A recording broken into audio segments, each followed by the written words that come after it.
looking at a live view of Falcon 9 set to lift off from Space Launch Complex 40 at Cape Canaveral Space Force Station in Florida in just over 17 minutes from now. Today's mission marks SpaceX's 74th mission of 2024 and our 5th mission headed to the International Space Station so far this year, following Crew 8, CRS-30, NG-20, and AX-3. Thanks for tuning in to today's coverage of Northrop Grumman's 21st Commercial Resupply Services mission to the orbiting laboratory.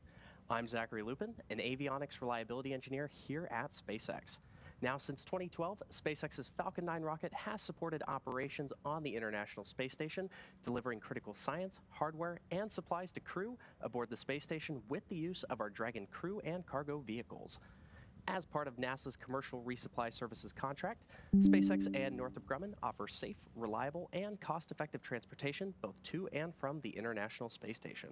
Stage 2 lock flow. In fact, Dragon and Cygnus are currently the only two operational U.S. cargo supply vehicles capable of supporting station activities, and Falcon 9 is the only U.S. launch vehicle in operation capable of delivering the spacecraft to low Earth orbit. And today's mission marks the second time that SpaceX is launching a CRS mission on behalf of Northrop Grumman. Now, the teams here at SpaceX are proud to provide these services, which ultimately further our goal of one day making life multiplanetary. At T-minus 16 minutes and counting, the vehicle is currently tracking to an on-time liftoff. We are watching the weather this morning, which is currently 35% favorable for liftoff. Now, if we don't launch today, we have a backup opportunity this Tuesday, August 6th at 10:18 a.m. Eastern Time. Now, as you might imagine, the crew on board the space station is preparing for their upcoming delivery. And for more on those preparations, I'll turn it over to NASA's Courtney Beasley. Courtney? Thank you, Zachary, and good morning to everyone from the International Space Station Flight Control Room here at the Johnson Space Center in Houston, Texas. It's a full house aboard the International Space Station with 9 crew members living and working at the orbital outpost. The Expedition 71 crew, who you see now, are being led by Station Commander Oleg Kononenko. But the focus of attention today on the Falcon 9 launch of the SS Francis R. Dick Scobie Cygnus cargo craft, named after the late commander of the Challenger STS-51 L mission. Scobie served as pilot aboard Challenger on STS-41C in April of 1984, which retrieved, repaired, and redeployed the Solar Max Science satellite.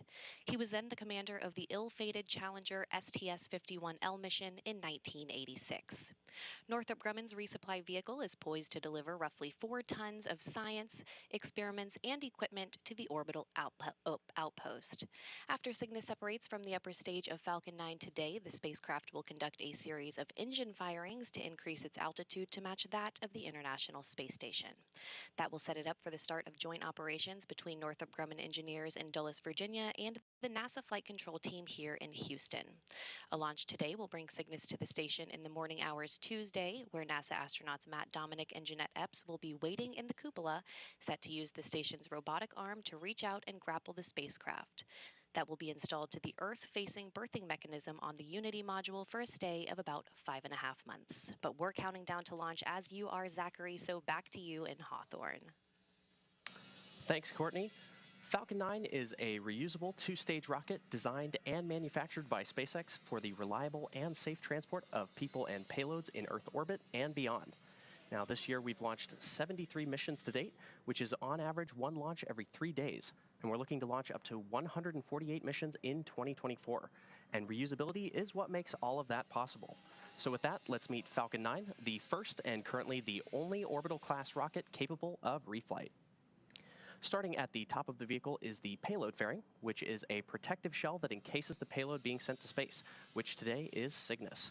Made of a carbon composite material and having a 17-foot diameter, the space within the payload fairing is able to comfortably contain your average-sized fire truck. Now, that fairing made up of 2 halves will separate and jettison away from the vehicle, exposing the payload once Falcon 9 reaches space. Now, Cygnus rolled out to the pad on Friday morning after wrapping up the process known as encapsulation earlier this week. This payload fairing was specially customized to accommodate late load operations on the pad, and we'll talk a bit more about those modifications later on in the program. Continuing on down the vehicle, we have the second stage. The second stage is powered by a single Merlin vacuum engine, or MVAC, which is optimized to perform in the vacuum of space. After stage separation, the MVAC will ignite and carry the payload to its final orbit. Now, the Falcon 9's first and second stages are connected via a black inner stage, which houses the MVAC engine and the system that decouples the two stages during stage separation. And below that is the first stage, which is powered by 9 Merlin engines. These 9 Merlin engines provide the initial thrust to lift Falcon 9 off of the ground through the lower, thicker part of the atmosphere. Each of these Merlin 1D engines delivers about 190,000 pounds of thrust at sea level, which gives Falcon 9 a combined 1.7 million pounds of thrust.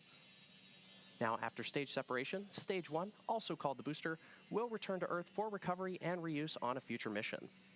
For today's mission, we'll be attempting to land this booster at Landing Zone 1 at Cape Canaveral Space Force Station in Florida. And this mission will mark this booster's 10th launch and landing, having previously flown AX-2, Euclid, AX-3, CRS-30, SES ASTRA 1P, and 4 Starlink missions. Now, weather continues to be a watch for today's launch from Space Launch Complex 40, and we'll continue providing you updates as the clock ticks closer to T0. For now, let's learn a bit more about the spacecraft delivering roughly 8,200 pounds of science and supplies to the International Space Station.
Which happen while the rocket is horizontal and on the pad deck. Late load refers to loading cargo in the final hours before launch and after the spacecraft has already been encapsulated within the payload fairing. Now, with 8 minutes and 24 seconds to go, we can go for launch, and we'll continue to provide updates on the weather as we get closer to T0. For now, let's head back to Courtney for a closer look at the science on today's mission. Yeah, Zachary, we are at the T-minus 8 minutes and counting to the launch of the Falcon 9 rocket and the Northrop Grumman Cygnus cargo craft, which is delivering roughly 4 tons of supplies and science experiments to the International Space Station. Now, science is the prime focus for crews living and working on the station, and today's delivery run aims to observe the development of blood vessels and engineered liver tissue, evaluate liquid and gas flow through porous media, demonstrate the production of many bloodstream and immune stem cells, and much more. Let's take a quick look at the science aboard Cygnus.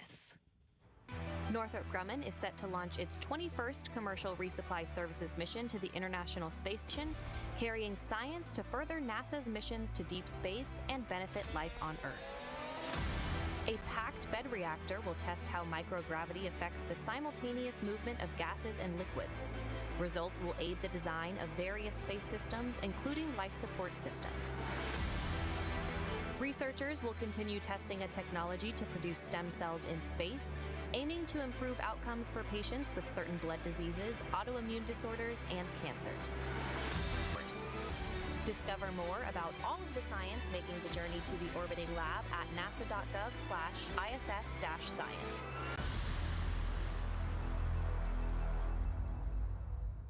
It's T-minus 6 minutes and 20 seconds, and the SpaceX team is currently working no significant issues. Now, at T-minus 38 minutes, the team concluded their go, no-go poll and gave the OK to proceed into propellant load and launch. Stage 1 RP1 load is complete. And good call out there for Stage 1 RP1 loading completion. Now, at this point, that RP1 loading is complete on the Falcon 9 second stage and nearly complete on the first stage. The pre-valves between the first stage engines and the propellant tanks are open, and at the T-minus 7 minute mark, engine chill began. Liquid oxygen loading is underway on both stages and will complete at the T-minus 2 minutes to launch. We're also currently loading helium gas into both stages. Now, to make sure engine startup goes well, SpaceX performed what is called engine chill, where a small amount of the super chilled liquid oxygen flowed into the Merlin engine's turbo pumps, and this was done to avoid a thermal shock to the propulsion system when the full flow of super chilled liquid oxygen is introduced into the Falcon 9 plumbing. Cygnus is also undergoing final vehicle health checks at this moment as it prepares to go on internal battery power, all monitored by Northrop Grumman flight controllers in Dulles, Virginia. Coming up shortly, the transporter erector, or TE, will retract away from the Falcon vehicle. The TE is the large truss structure you see there next to the rocket. Falcon 9 tanks are pressing for strong back retract. And good call out there. First, we'll see the clamps open around the second stage, and then the TE will pull away from the rocket by a few degrees. At T0, ground hydraulic systems will pull the TE from about 2 degrees to 45 degrees away from Falcon 9 as it lifts off to provide clearance for the vehicle. We should see those clamp arms opening around the second stage in just about 20 seconds from now.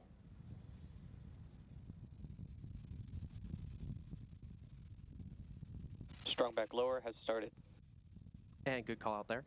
Falcon 9's fuel consists of both a propellant and an oxidizer. For our Falcon vehicles, we use a refined kerosene called Rocket Propellant 1, or RP1, and liquid oxygen, or LOX. And there you can see those clamp arms opening around the Falcon 9 second stage. We'll then start to see the strong back recline away from the vehicle.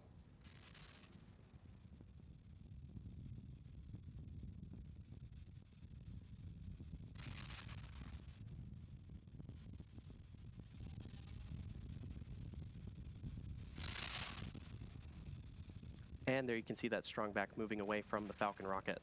Now, you may have noticed the white clouds building around the Falcon vehicle. Those white clouds are the chilled gas above the LOX tank that we vent overboard to maintain pressure in the tank as needed. And when that vented oxygen comes out into the warm Florida air, it condenses into clouds.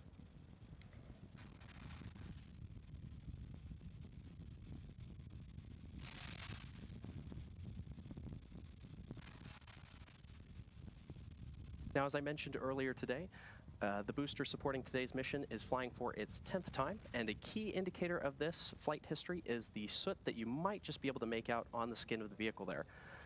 This soot comes from the carbon-based fuel of the rocket that gets deposited onto the body of the vehicle during re-entry through the Earth's atmosphere.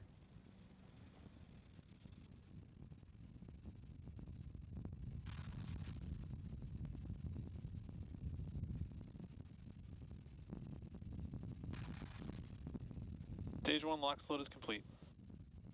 And good call out there that Stage 1 LOX loading is now complete on the Falcon 9 first stage.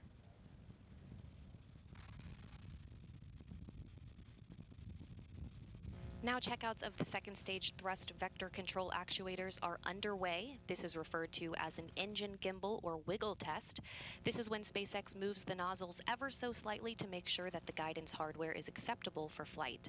SpaceX does the same checkouts on the first stage engines, and that happens just seconds before ignition.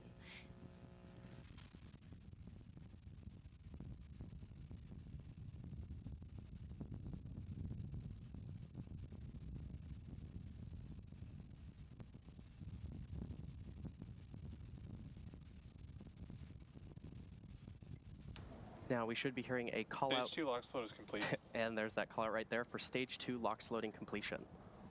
Now Cygnus is also performing its final health checks to make sure that all of its primary systems are ready for its rendezvous with the International Space Station.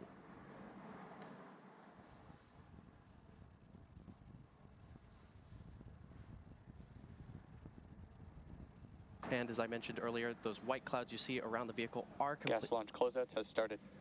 Good call out there. Those white clouds are completely normal and are just the chilled gas above the LOX tank that we vent overboard to maintain pressure in the tank as needed.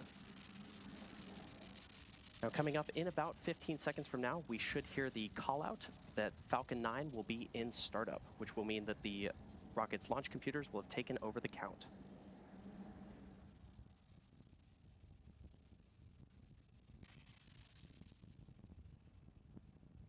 Falcon 9 is in startup. And there's the call. Falcon 9 is now in startup. Cygnus is transitioning to internal power, and the Falcon 9 computers are in final pre-launch checks, instructing the LD, rocket through the go for final launch. seconds before liftoff. Both stages are now being pressurized for launch, and the range remains go for launch.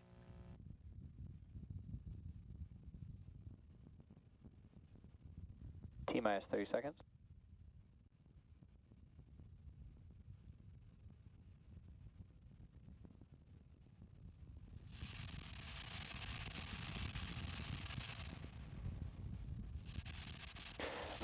Seconds.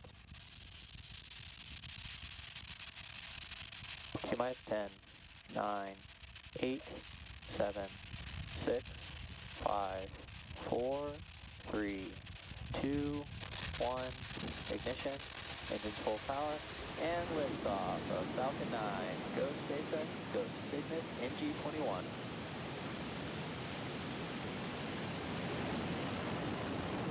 Falcon 9 and Cygnus take flight. The SS Dick Scobie is en route to the International Space Station.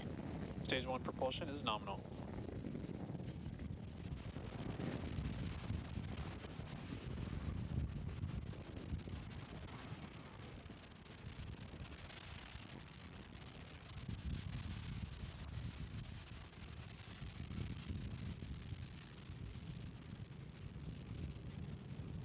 As you saw, successful liftoff from Space Launch Complex 40. Power and telemetry nominal. Good call out there. Coming up in just about 20 seconds from now, we should hear a call out for max Q. The vehicle passes through max Q, or the point of maximum aerodynamic pressure, when the increasing speed of Falcon and the decreasing air density combine to create Falcon 9 is supersonic. combine to create maximum aerodynamic pressure. And good call out there.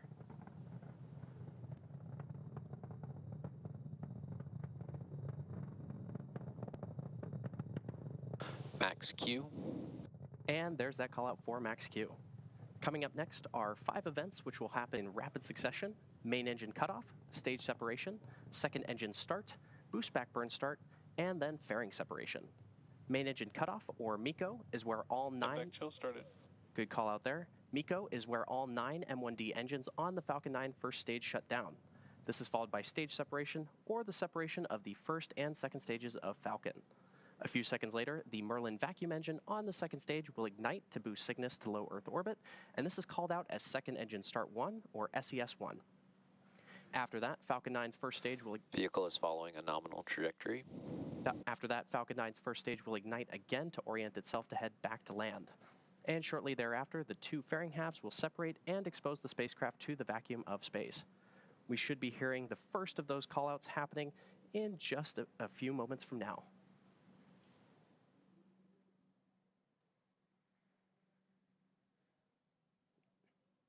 Main engine cutoff. Stage separation confirmed.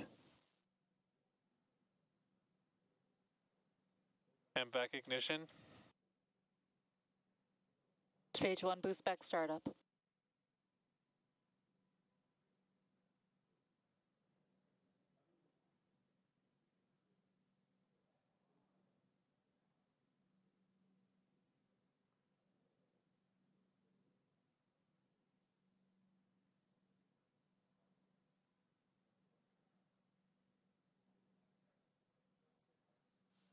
Fairing separation confirmed. And there we heard the callouts for all 5 of those events, which again were MECO, followed by stage separation, then SES-1, boost back burn start, and fairing separation. Now coming up shortly, we should hear a callout for completion of the boost back burn on the Falcon 9 first stage. This burn, which will last in total about 50 seconds, is the first of 3 burns the booster needs to go through to make its way back to landing zone 1 at Cape Canaveral Space Force Station in Florida. Boost back shutdown. And there's that callout for boost back shutdown on the Falcon 9 first stage. Now, if you're just joining us, you're watching a live Both vehicles are following nominal trajectories.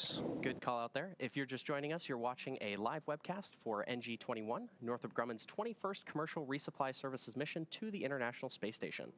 This is SpaceX's 74th mission for 2024 and the 5th flight to the orbiting laboratory this year. Now, in order to make its way back to land today, the Falcon 9 first stage has 2 more burns to execute. Next up is the entry burn, where 3 of the Merlin engines will reignite. This helps to slow the stage down as it re-enters the upper part of the Earth's atmosphere. And following the entry burn, the booster will go through its landing burn.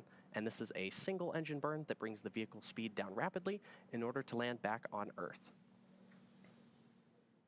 We should be hearing the call out for that entry burn in just about 2 minutes from now.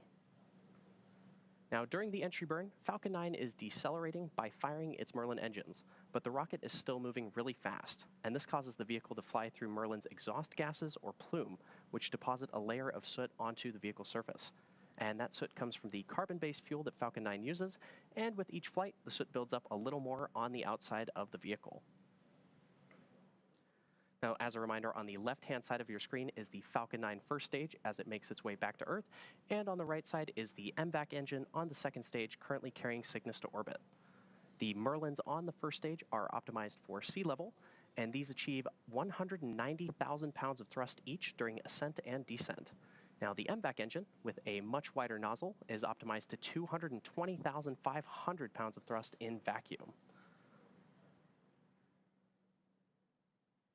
You may have also noticed on the left-hand side of your screen, Falcon 9 is equipped with 4 hypersonic grid fins, which are positioned near the top of the first stage. And stage 1 is using nothing but grid fins for steering as it returns to Earth. They orient the rocket during re-entry and guide it during its descent back to Earth.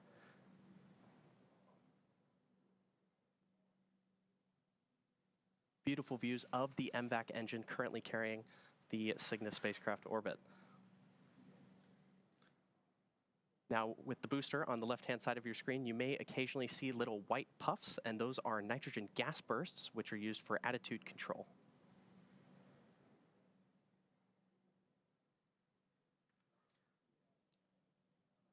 We should be hearing that call out for the entry burn of the Falcon 9 first stage in just about 10 seconds from now. Both vehicles continue to follow nominal trajectories. Good call out there. Now, that entry burn will be for the first stage, which is on the left-hand side of your screen. Stage 1 entry burn startup. And good call out there for entry burn startup on the Falcon 9 first stage.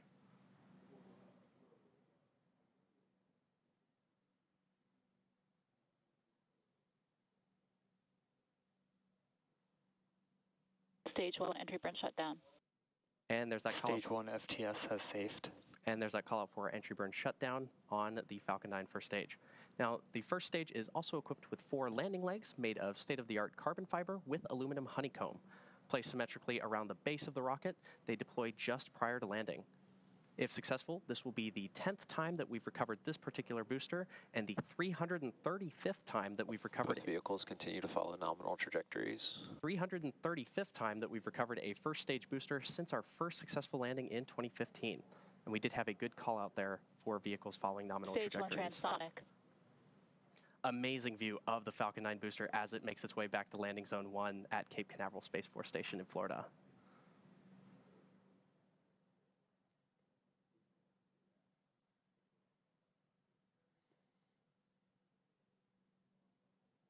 Stage 1 landing burn.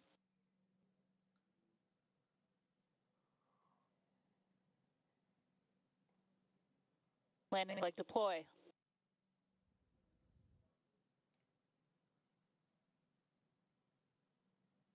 Stage 1 landing confirmed. A spectacular touchdown of our Falcon 9 booster at landing zone 1 at Cape Canaveral Space Force Station in Florida. Now again, this booster just completed its 10th flight and the 335th successful Stage 2 landing. has entered terminal guidance. 335th successful landing. Stage 2 FTS has safed. For an orbital class rocket, including both Falcon 9 and Falcon Heavy missions, and good callouts there on the nets. Now coming up at around the 8.5-minute mark, we should hear a call out for second engine cutoff 1, or SECO 1, which is when the MVAC engine on the second stage shuts down. And that'll conclude the roughly 6-minute burn by this engine needed to get Cygnus into the proper orbit for eventually intercepting the International Space Station. We should hear that call out in just a couple moments. MVAC shutdown. And there's that call out for the MVAC shutdown on the Falcon 9 second stage. We're now waiting for confirmation of good orbit. Nominal orbit insertion. And there's that call out for nominal orbital insertion.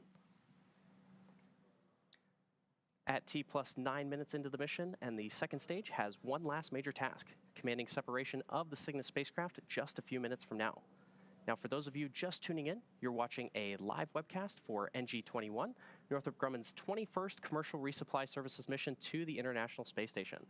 This is SpaceX's 74th mission for 2024 and the 5th flight to the International Space Station this year. And for those of you following along, you'll know that Cygnus will be joining the Crew 8 SpaceX Dragon spacecraft, which docked with the space station earlier this year in March. Now, both Northrop Grumman and SpaceX have a long history of supporting the International Space Station with cargo missions like today's. SpaceX's first commercial resupply services, or CRS mission, CRS-1, launched in 2012 and made history by restoring America's capability to deliver and return cargo to the station. The Cygnus spacecraft has been visiting the ISS since 2013, and the first Cygnus CRS mission, Orb-1, launched in 2014. Cygnus has since then delivered more than 138,000 pounds of equipment, science experiments, and supplies to sustain the ISS astronauts under NASA's commercial resupply services contracts. Now, the most recent cargo resupply mission was SpaceX's CRS-30 mission on March 21st, 2024, delivering 6,262 pounds of scientific research, crew supplies, and hardware to the orbiting laboratory. Dragon later returned to Earth with 3,961 pounds of cargo. The CRS partnership has helped build a strong American commercial space industry that will soon take us to destinations beyond low Earth orbit. In fact, these missions are providing critical learnings that will help us develop a human presence on the Moon and Mars, which will require a steady supply of cargo missions to grow and thrive.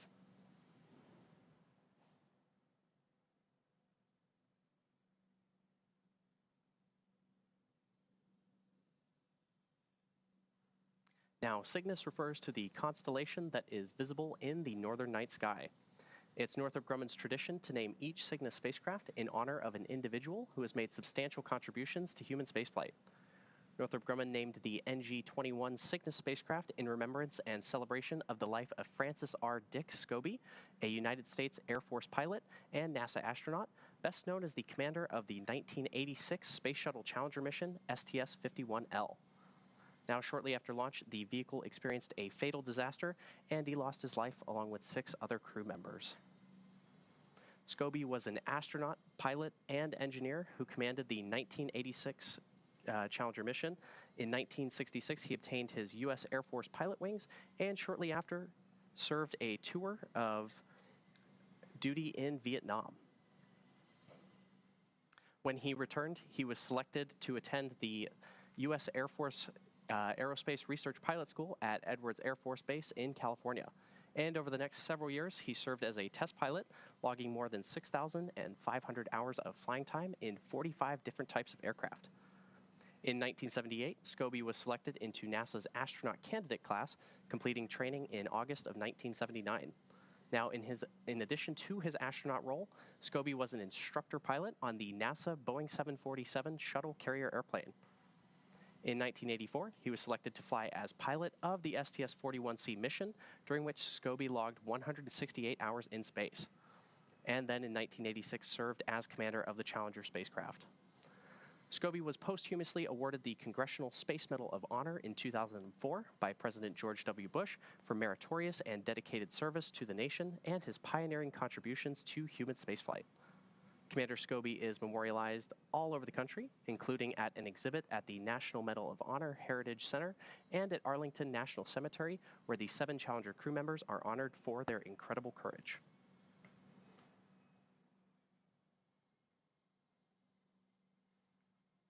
We're currently at T plus 13 minutes and 12 seconds and counting, and we're expecting to hear the call out for payload deploy at around the T plus 14 minute and 36 second mark.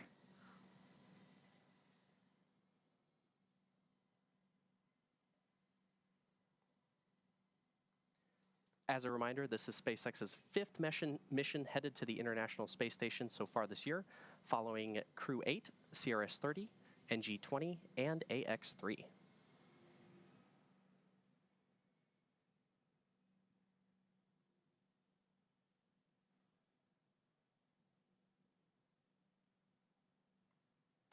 Following separation, Cygnus will have a nearly 40-hour transit to the space station, where the station's Canadarm2 will grapple Cygnus and the spacecraft will attach to the Unity module's Earth-facing port for cargo unloading by the Expedition 71 crew. We should be hearing that call out for payload deployment in just about 25 seconds from now.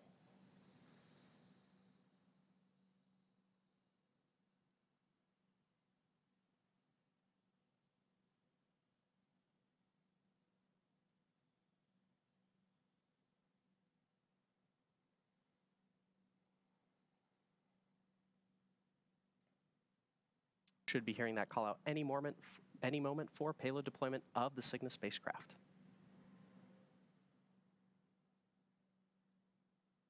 Cygnus deploy confirmed. And there you have it, a successful spacecraft separation. The Cygnus spacecraft is now on its way to the International Space Station, and as mentioned, is expected to arrive about 40 hours from now. And with successful separation, that's going to do it for me here in Hawthorne. Be sure to check spacex.com/launches for a schedule of our upcoming missions. In the meantime, Courtney, what's next for Cygnus?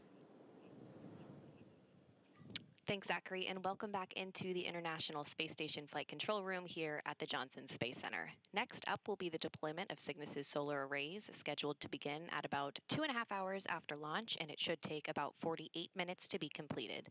Once those arrays are deployed, we will provide an update on the station blog with the latest news. But joining me now on the phone is Bill Spetch, the Operations Integration Manager for the International Space Station program. Bill, thanks for joining us, and how significant was today's launch as partners collaborated to send Cygnus on its way to the station? I will tell you, today's launch is very significant, as all of our missions to the ISS are. Each mission delivers critical resupply items to the vehicle, food, water, critical spares, but most significantly, it delivers the hardware and samples to conduct the groundbreaking science that is only possible on the ISS. It is amazing as I reflect back on the previous 20 Cygnus vehicle launches to see just how much capability has been added to the vehicle to support the ISS mission. I had the privilege to be at the first commercial resupply services launch for Cygnus to ISS, and it is awesome seeing where we are today with this launch. I'm really excited that the weather cooperated with us to get this mission underway. Bill, we're glad the weather cooperated too. If you would please outline for us the upcoming activities for the crew on board the station as they prepare for Cygnus's arrival early Tuesday. So we get most of the items in place and checked out before we launch as part of our launch commit criteria. The crew has already done some practice runs on board for grappling Cygnus when it arrives. Closer to the arrival, they will set up to monitor its approach to the capture point before ultimately grappling the spacecraft with the robotic arm. And Bill, anytime a visiting vehicle arrives at the station, there's a choreography to unload the spacecraft. How complex is that process, and what factors contribute to it? It does take a lot of planning and choreography to unload Cygnus. The team on the ground looks at a number of factors when addressing how the vehicle will be unloaded.